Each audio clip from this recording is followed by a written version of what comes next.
A testosterona é inimiga da saúde cardiovascular. Isso é bem comprovado, é bem claro. A cardiologia não é só tratar a doença, né?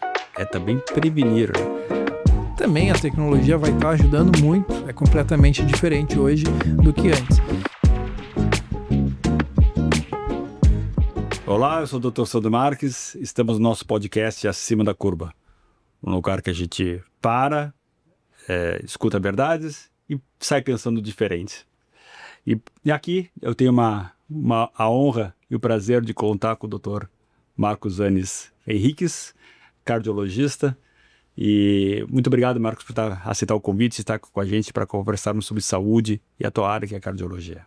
Marcos, tu tens quantos anos de formado na medicina? Na medicina, bom, em primeiro lugar, boa noite, obrigado, Dr. Sandro Marques, e eu me sinto honrado em estar aqui conversando contigo. Eu sei da tua seriedade, do teu profissionalismo com os pacientes, e eu sei que tu vê os pacientes não só por fora, mas também por dentro, né? E isso é característica de bons médicos, que veem o paciente de uma forma integrada. Então, eu me sinto muito feliz em estar aqui. Bom, a pergunta inicial é desde quando eu estou formado. Então, se eu voltar lá no tempo, em 2006, foi quando eu me formei, portanto, aí estamos fechando 20 anos. 20 anos. De muita cardiologia, né? E dentro da medicina, aí, tentando ajudar aí os pacientes aí ao máximo. Marcos, assim, nesses 20 anos, assim, eu acho que uma das áreas que mais evoluiu foi a cardiologia, né? Em muitos princípios, muitos tratamentos, muitas condutas. O que tu viu de importante nesses 20 anos, assim, que a gente pudesse pontuar, assim, nessa trajetória toda? O que está acontecendo na cardiologia que tu acha que é importante as pessoas entenderem e o que vem pela frente também? Sandro, a cardiologia é uma área que evolui muito, naturalmente evoluiu muito, porque o volume de estudos e a importância que se dá de estudar as doenças cardiológicas sempre foi muito grande, por um motivo muito básico e muito claro e simples, que a doença cardiovascular é a causa número 1 de morte em todo o mundo, em todos os países do mundo. É uma coisa muito, muito, muito impactante. E que mesmo com toda... E aqui vai, né, uma observação que, apesar de todo o interesse, os estudos e a evolução do tratamento cardiológico, que é exponencial nas últimas décadas, apesar disso, ainda assim é a causa número 1 de morte, não só de morte, mas de afastamento das atividades normais, do trabalho por longo prazo. Então é uma coisa muito impactante e a gente, ao mesmo tempo que vê uma evolução na medicina muito grande, tanto em termos de diagnóstico como em termos de tratamento, a gente também vê que a doença ainda não foi vencida. E daí a gente começa a pensar, né? Por que será que isso acontece? E isso não tem dúvida, porque também tem uma parte que, por mais que a medicina esteja evoluída em termos de tratamento, medicações, cirurgias, dispositivos, né? Que às vezes até não precisa de cirurgia, por mais que isso aconteça, a 80% das doenças decorrentes que causam problemas cardiovasculares são decorrentes do estilo de vida. E aí entra uma palavra-chave, que é a tal da prevenção. E isso é uma coisa importante, né, Marcos? Tu coloca muito isso, né? A cardiologia não é só tratar a doença, né? É também prevenir, né? Quando é que o coração precisa de um cuidado? Quando não? Como, né? Não só quando, né? Mas como? O que temos que fazer para prevenir as doenças que são tão impactantes assim na nossa vida? Bom, o que vai levar uma pessoa a ter um infarto ou um AVC Então, o que é o AVC, né? O acidente vascular cerebral. O que é o infarto? É uma obstrução da artéria coronária lá no coração, causa o famoso infarto. Quando essa artéria entope na cabeça, que é o acidente vascular cerebral, ela causa, é pior ainda que o infarto, porque quando não mata, pode invalidar a pessoa. Então é muito, muito ruim. É quase que óbvio que ninguém quer sofrer isso, né? Ninguém quer ser retirado da sua vida pessoal. As pessoas param de trabalhar, as pessoas deixam de conviver com a sua família. Então é um problema muito sério. E por que a gente fala de infarto e AVC ao mesmo tempo? Porque são a mesma doença. Não, claro, é o mesmo problema acontecendo em locais diferentes do corpo. Então, o que entupiu aquela artéria no coração é as mesmas coisas, as mesmas causas que entupiram lá na cabeça. Por isso que a gente está falando de doença, na verdade, cardiovascular, que é disparada a causa número 1 de morte. E quando é que é importante cuidar disso? Bom, se eu for ser mais purista, é desde o nascimento, porque a gente vê que famílias têm hábitos e o ambiente, não é só uma questão genética que faz certas famílias terem mais propensão a doenças cardiológicas do que outras. É também os hábitos deles, né? A gente vê famílias que tem, muitas vezes, todo mundo come parecido, todo mundo está acima do peso. Então, é uma mistura de questões genéticas e de hábitos. E daí, então, essa é a responsabilidade nossa como pessoa, de não só a gente olhar para nós e pensar, será que os meus hábitos estão legais? Será que eu estou tratando bem o meu corpo? Estou cuidando bem do meu corpo? Tem gente que cuida de um carro melhor do que cuida do próprio corpo, né? Então, a forma como a gente ir cuidando do nosso corpo vai fazer uma grande diferença lá na frente. Então, isso é uma questão. E a outra questão é, será que eu estou dando o exemplo certo para os meus filhos? Será que eu estou disponibilizando os alimentos melhores para eles? O exemplo é muito mais impactante para uma criança do que o que eu falo para ela. Então, isso a gente nota. Então, voltando à pergunta, quando é que a gente tem que cuidar do coração? Bem, se a gente for ser mais... ir pela indicação da Organização Mundial da Saúde, é que a partir dos 40 anos, mesmo um indivíduo assintomático, que não sinta dor no peito, que não sente cansaço, que não tem palpitações disparadas no peito, que não desmaiou, que se sente bem, que não é hipertenso, que não tem colesterol alto, que não tem diabetes, que não fuma, mesmo essa pessoa que não tem nada e não sente nada, ela deveria, pelo menos aos 40 anos, consultar um médico, um clínico geral, um cardiologista, alguém que fizesse uma abordagem mais completa para ver o que precisa. Agora, isso não impede que uma pessoa, antes disso, que já tem uma dorzinha no peito, não sabe o que é, que já tem a pressão está subindo, que o colesterol está subindo, que fuma, que usou algum hormônio masculino do tipo testosterona, coisas que aumentam o risco de doenças cardíacas, nada impede que essa pessoa venha antes e consulte com seu médico. E por que essa coisa meio invisível, né? Às vezes pessoas que não têm sintoma nenhum, de repente acometido por um problema cardíaco súbito. A gente escuta isso, né, muito seguidamente. O que está associado, Marcos? A doença do entupimento das artérias e os problemas que podem vir disso, ela é tão silenciosa e capciosa, que a gente chama, que ela pode vir de uma forma subliminar em que a pessoa não sente nada, não se dá conta e muitas vezes tem bons hábitos, aparência saudável e mesmo assim, quem nunca ouviu falar em alguém que de uma hora para outra teve uma morte súbita, né, e tinha hábitos não ruins, né? E daí, às vezes é comum o paciente chegar no consultório e falar, mas eu tenho hábitos muito piores do que o meu vizinho que faleceu semana passada de infarto. E isso acontece porque, olha, sentir-se bem é importante, mas não é tudo. Então, a pessoa que não sente nada, que não tem nenhum sintoma, é um ótimo começo. É tranquilizador, mas não garante que essa pessoa não vai ter problema nenhum. Por quê? Porque nessa equação não é só o que eu sinto, mas é a minha genética. Eu tenho algumas doenças silenciosas por trás, por exemplo, o grande vilão silencioso da medicina é o colesterol, alto. A própria pressão alta muitas vezes é silenciosa, né? E as pessoas acham que sentem que podem confiar nos sintomas para saber se tem pressão alta ou não.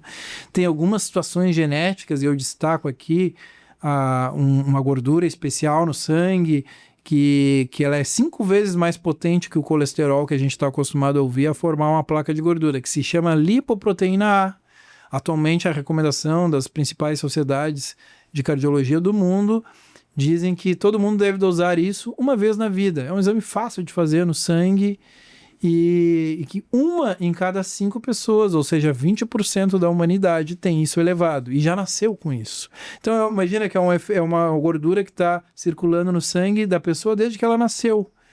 Mas vai dar um problema lá aos 40, 50, 60 anos e mesmo em pessoas aparentemente saudáveis. Então, tem algumas coisas que são silenciosas e só com uma avaliação apropriada a gente vai descobrir. Tu fala muito nos 8 pilares da prevenção e das doenças cardiovasculares. Fala mais sobre isso. Isso, esses 8 pilares, né, não são da minha cabeça. Esses 8 pilares é o estudo mais robusto que existe do mundo, que é realizado pela American Heart Association, que é a sociedade de cardiologia americana, que é a mais respeitada, e eles estudaram milhares de pacientes por mais de 10 anos e observaram quais são os 8 elementos de saúde que têm capacidade maior de prevenir doença cardiovascular ali na frente. Então, e aqui, veja só, Sandro, às vezes nós médicos na medicina a gente aprende a ir atrás de doença. A gente vai, e a gente até é remunerado. Quanto mais doente o paciente, mais procedimentos e toda a remuneração médica, isso abre uma brecha para um debate. Né? Muito grande, né? Mas a gente aprende desde o início da faculdade que o que a gente deveria é promover saúde para evitar as doenças. Mas na prática isso nem sempre acontece. Mas esse documento é muito importante da American Heart Association porque ele se chama Life's Essential 8. São os 8 pilares da saúde que todo mundo deveria cuidar para prevenir um problema ali na frente. Eu vou citá-los, então. Já vou dar uma palhinha de cada um. Importante falar sobre isso. Vamos lá. Bom, em primeiro lugar, o peso ideal.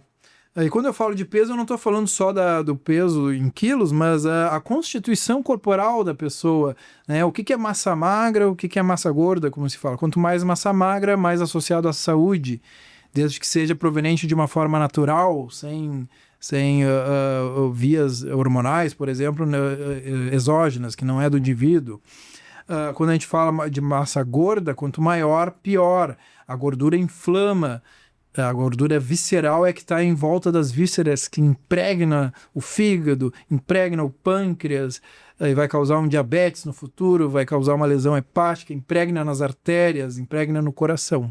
Tá? Então, por exemplo, aquela famosa barriguinha, aquela concentração de gordura no abdômen, ela indica uma tendência à concentração de gordura nos órgãos, que é o que vai inflamando e lá na frente vai causar problemas. Então, foi o peso. Depois tem o colesterol. Como eu falei antes, o colesterol é um dos maiores inimigos silenciosos da medicina. Ele está muito associado a infarto e AVC e esse é um grande inimigo, só que o colesterol não deixa ninguém mais feio, não dói e às vezes as pessoas acham que não precisa tratar. E isso pode ser um grande problema. A pressão arterial também muitas vezes silenciosa, é pilar da saúde, cada vez mais as sociedades médicas internacionais indicam que o diagnóstico seja precoce e com níveis mais agressivos de tratamento para que a gente deixe a pressão mais baixinha. Isso seria o ideal. Depois a gente tem a prevenção do diabetes, que às vezes é importante falar que mesmo uma pessoa não tendo ainda a glicose elevada no sangue, o açúcar, né, como se diz, nem outros exames que indiquem diabetes, mas tem uma história, só por ter história familiar e ter uma concentração de gordura no abdômen, e não fazer exercício, só por isso, quando a gente calcula o risco dessa pessoa se tornar diabética em 5 anos é, às vezes, mais do que 20, 30%, mesmo agora com o exame normal. Então, vocês veem como faz a diferença a gente começar a olhar para isso quando a gente fala de longevidade. Depois, a gente seguindo adiante, entrou o sono. Em 2022, pela primeira vez, entrou o sono como pilar da saúde de prevenção cardiovascular. Existe uma doença gravíssima que muitas pessoas têm e não sabem. 1/3 dos adultos tem isso, que se chama apneia do sono. A pessoa não respira direito, a pessoa dorme, relaxa a garganta, entra menos ar no pulmão, portanto menos oxigênio vai para o sangue, e quem é que bombeia o sangue para levar oxigênio para o corpo inteiro? O coração. Então, na hora que era para o coração estar descansando, ele está trabalhando em dobro. E quais são os 2 órgãos mais sensíveis à falta de oxigenação? Os 2 mais importantes: o cérebro e o coração. Então, um sono ruim com uma respiração falha durante o sono está muito associado a infarto, AVC, diabetes, colesterol elevado, morte súbita, arritmias. É muito sério isso. E o interessante é que é pouco pesquisado, né? Olha, a pesquisa... Assim, pelas pessoas. As pessoas buscam pouco saber como é que é o seu sono. Eu dormi mal, ou eu ronquei um pouco de noite, a mulher incomoda e tal. Mas não se tem essa visão, esse olhar assim, de cuidado para o sono e como ele é importante. Essa observação é fundamental, Sandro, porque a verdade é que o sono é muito negligenciado, a saúde do sono é muito negligenciada, apesar de toda a evidência que se sabe disso, inclusive pelos próprios cardiologistas e pelos médicos em geral. Não, né, eu estou muito feliz em dizer que o sono, a avaliação do sono faz parte do nosso check-up atualmente cardiológico, mas isso muitas vezes não é nem perguntado para o paciente. E isso é um grande problema. Tá? Para vocês terem uma ideia, mesmo que a pessoa não tenha apneia do sono, se a pessoa dorme menos de 6 horas por noite, isso já está relacionado ao aumento de AVC e infarto, só por dormir menos de 6 horas, tá? Então, existe um número mágico aí que a gente quer dormir, que as pessoas duram 7 horas ou mais, né? Tu já sabe. Então, o sono realmente é pilar da saúde. Quantas pessoas cansadas no dia a dia, que acordam já com sonolência, com falta de disposição, com falta de vitalidade, começam a achar que o problema é uma falta de uma vitamina ou outra, quando na verdade não está nem dormindo adequadamente. E o sono é fundamental, ele é reparador em tudo, né, Marcos? Então, assim, a pessoa não dormiu bem, o outro dia... né? Tu rende menos, teu cérebro trabalha menos, a tua disposição, e sem contar a questão da apneia, né? Que é super importante. Então isso é problema sério. Depois a gente passa para o exercício físico. Hoje se sabe que o exercício físico, o ideal é uma mescla de exercício aeróbico, que o pessoal tem chamado de cardio, mas não quer dizer que só o aeróbico faz bem para o coração. Hoje em dia se sabe que a academia, a musculação, o reforço muscular também faz igualmente bem para o coração e para a circulação. Então, o que se preconiza atualmente é uma mescla entre 2 ou 3 vezes de exercício de força, por exemplo, uma academia bem feita, ou mais 2 ou 3 vezes de um exercício aeróbico, como, por exemplo, tênis, pádel, corrida, natação, enfim, outras coisas que trabalhem mais a resistência. Então, a gente já viu bastante coisa dos pilares da saúde, né? Acho que só faltou aqui ainda a alimentação, né? O que se sabe, né?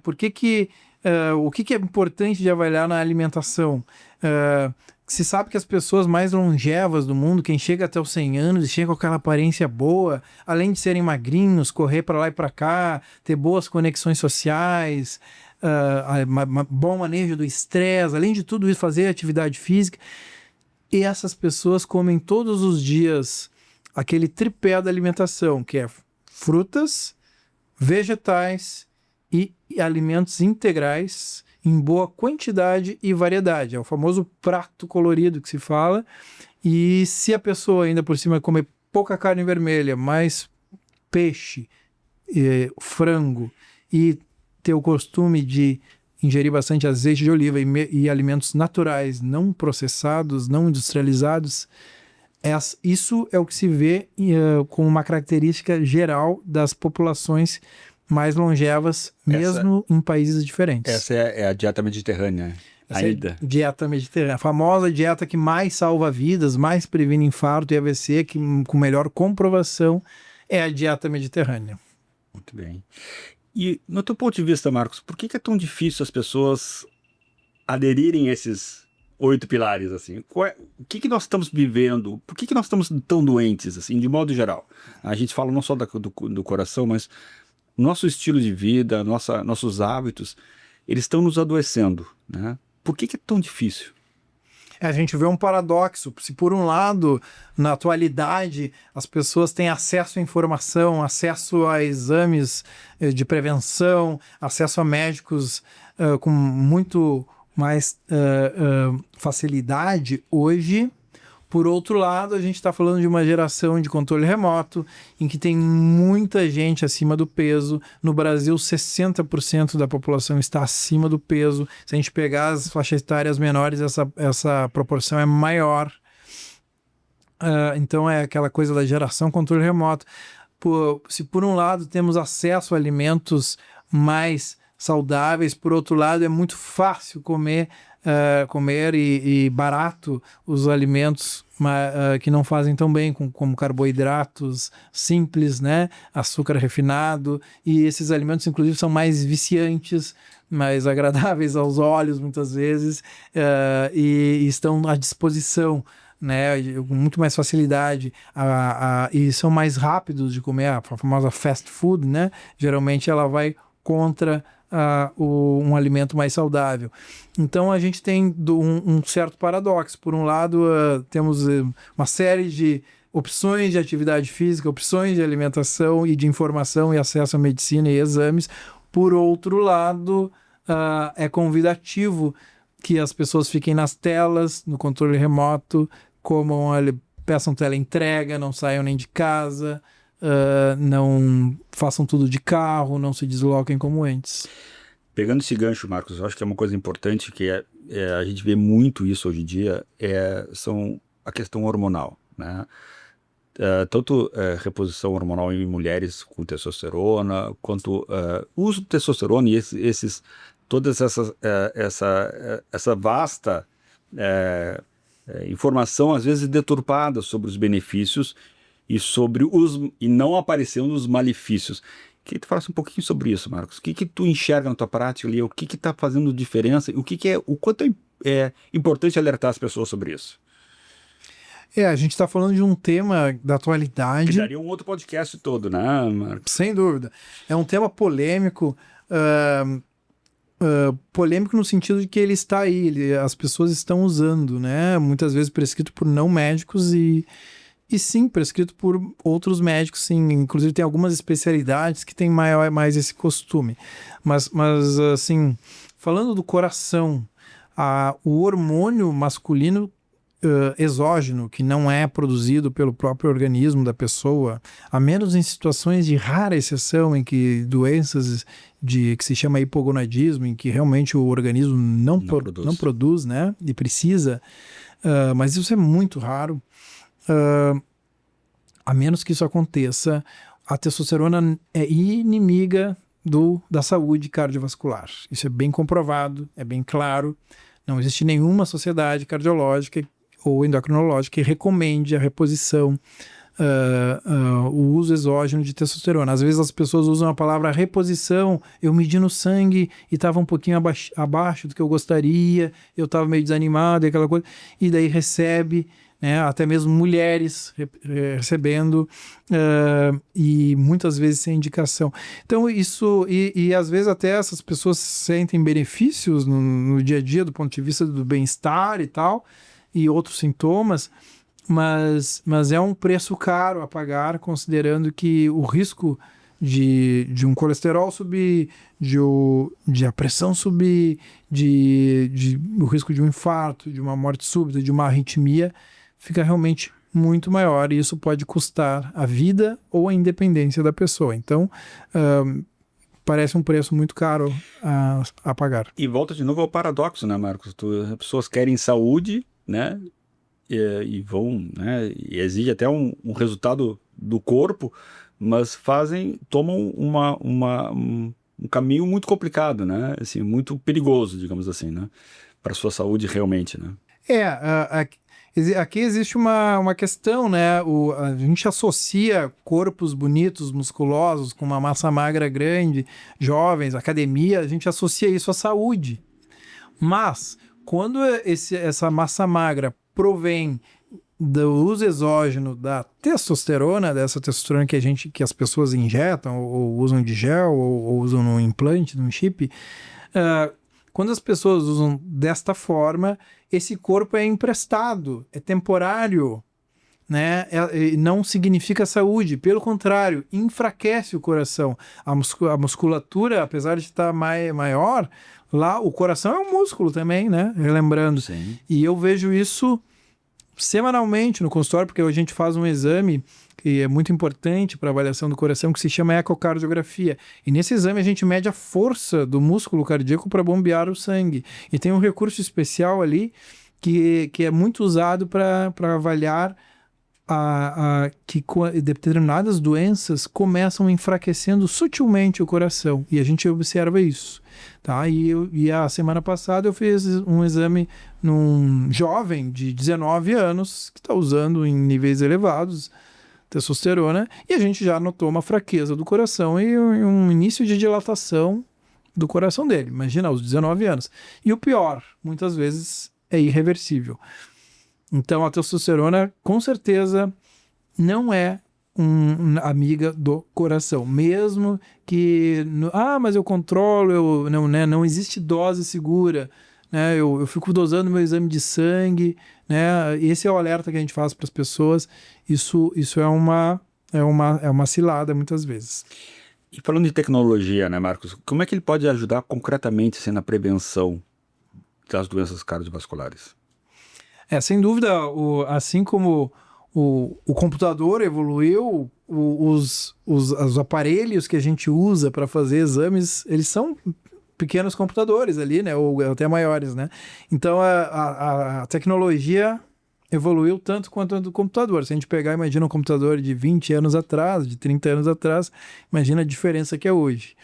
E a gente pode dizer que hoje em dia exames não invasivos, sem necessidade de uso de radiação, sem necessidade de entrar no hospital, exames indolores, né? Hoje em dia tem uma capacidade muito grande de nos dar respostas e estudar com mais clareza e detalhamento como é que está a saúde do coração, da circulação, como é que está a pressão arterial, o ritmo cardíaco. Então, tudo isso é possível fazer hoje, mesmo sem entrar no hospital. Quando a gente precisa ir no hospital para fazer exames mais sofisticados, mais elaborados ainda, também a tecnologia vai estar ajudando muito, é completamente diferente hoje do que antes. Então, hoje em dia, a gente tem a chance de usar a tecnologia a nosso favor, mas não só de doença. É claro que as doenças, né, mudou muito a forma de tratar e a eficácia dos tratamentos com a tecnologia mais avançada. Mas a gente tem que lembrar que lá na prevenção também a gente pode usar a tecnologia a favor do paciente. E com essa tecnologia, Marcos, existe algum risco da medicina se ter mais fria, mais distante do paciente? Como ter esse processo mais humanizado com o paciente? Isso é importante, né? Sabe que nos principais congressos de cardiologia que a gente costuma ir, a gente ouve especialistas, médicos, cardiologistas que entendem muito de inteligência artificial e das tecnologias de última geração. E existe um paradoxo. Por um lado, a gente tem muitos recursos, mas por outro lado, isso poderia afastar o médico do paciente. Né? Inclusive até trazendo essa discussão para a atualidade, né? Existe a famosa ameaça da inteligência artificial em determinadas profissões, né? E o que os maiores especialistas falam é que a inteligência artificial pode e deve ser usada na medicina, mas como uma ferramenta, não como uma substituição da figura do médico. Ela está muito longe de conseguir suprir tudo que o paciente precisa, do ponto de vista de tudo que o paciente precisa de auxílio do médico, por parte do médico. Eu estou falando de sentar do lado do paciente, olho no olho, entender a situação dele, trazer a experiência do médico de todos os pacientes que ele já atendeu, desde que se formou, desde a faculdade, e colocar isso ali. E conseguir saber priorizar junto com o paciente o que é o mais importante. Então, quando a gente usa a inteligência artificial como uma ferramenta que me ajuda a atender melhor ainda o paciente, a gente usa no nosso consultório corriqueiramente, nos exames também, eles já vêm usando isso há muitos anos, princípios de inteligência artificial. Quando a gente usa como uma ferramenta que facilita, que faz um diagnóstico mais preciso, que não deixa passar nada, puxa, isso é ótimo. Agora, a decisão terapêutica ainda tem que ser do médico, junto com o paciente, para que se faça o que realmente ele precisa. Senão ia ser muito fácil, o paciente ia chegar ali numa inteligência artificial, ia colocar, e na verdade a gente até vê os pacientes mais perdidos que fazem isso, do que os que ajudados, né? Então, e outro detalhe que os entendidos falam do assunto é que quanto mais robotizado o atendimento do profissional, seja médico ou não, mais facilmente será substituído pela inteligência artificial. Quanto mais humano o médico for e estar ao lado do paciente, realmente acompanhando ele, e usando a inteligência artificial como um recurso, mas não deixando a decisão para ela, esse médico dificilmente ainda vai demorar muito. Com certeza. Para ser substituído. Com certeza. Eu acho que tu falaste antes, né? As pessoas têm acesso à informação, mas isso é diferente de ter conhecimento, né? E a gente se tem muito acesso, tu fica mais perdido, inclusive. Então, tu ter uma pessoa em que tu possa confiar, que tu possa sentar, que tu conheça, que tu trata teu pai, tua irmã, e tu sabe que, olha, ele vai me escutar e vai entender o que é para mim. Isso é insubstituível, uma máquina nenhuma faz isso. Ainda...